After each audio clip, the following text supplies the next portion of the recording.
জাতীয় নাগরিক পার্টি এনসিপির আহ্বায়ক ও বিরোধী দলীয় চিফ হুইপ নাহিদ ইসলাম বলেছেন, জুলাই জাদুঘর থেকে ফেলানী হত্যাকাণ্ডের স্মৃতি সংবলিত ছবি, সীমান্ত হত্যার তথ্য এবং ভারতের প্রধানমন্ত্রী নরেন্দ্র মোদী বিরোধী আন্দোলনের কিছু ছবি সরিয়ে দেওয়া হয়েছে। ভারতকে ভয় পেয়ে কি বিএনপি সরকার ক্ষমতায় আসার পর এসব ঐতিহাসিক উপাদান সরিয়ে দিয়েছে?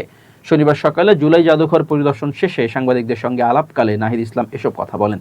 নাহিদ ইসলাম বলেন, বিগত অন্তর্বর্তী সরকারের সময় যখন প্রধান উপদেষ্টা ডক্টর মোহাম্মদ ইউনূস সহ আমরা এখানে এসেছিলাম, তখন এখানে ফেলানীর স্মৃতি সম্বলিত ছবি এবং সীমান্তে ভারতীয় বাহিনীর হাতে নিহত বাংলাদেশিদের তথ্যের একটি অংশ ছিল।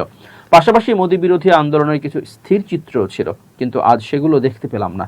তিনি বলেন, বিএনপি কি ভারতকে ভয় পেয়ে ফেলানীর স্মৃতি সংবলিত ছবি এবং মোদী বিরোধী আন্দোলনের ছবিগুলো জাদুঘর থেকে সরিয়ে দিয়েছে? তারা সবার আগে বাংলাদেশ বললেও আমরা দেখছি, যদি ভয় না পেত তাহলে এটা তো আমাদের ইতিহাসের অংশ। যেটা ইতিহাসের অংশ সেটা কেন থাকবে না? নাহিদ ইসলাম বলেন, গত 16 বছরে বাংলাদেশে যে ফ্যাসিবাদী শাসন প্রতিষ্ঠিত হয়েছিল তার সঙ্গে ভারত প্রত্যক্ষ বা পরোক্ষভাবে বিভিন্নভাবে জড়িত ছিল, কিন্তু জাদুঘরের বর্তমান প্রদর্শনীতে সেই ইতিহাস যথাযথভাবে প্রতিফলিত হয়নি। পুরো জাদুঘর ঘুরলে মনে হবে এখানে শুধু দেশীয় ফ্যাসিবাদের ইতিহাসই তুলে ধরা হয়েছে, অথচ এর সঙ্গে জড়িত বিদেশি শক্তিগুলোর, বিশেষ করে ভারতের ভূমিকার ইতিহাসও জাদুঘরের প্রদর্শনীতে বিভিন্নভাবে তুলে ধরা প্রয়োজন।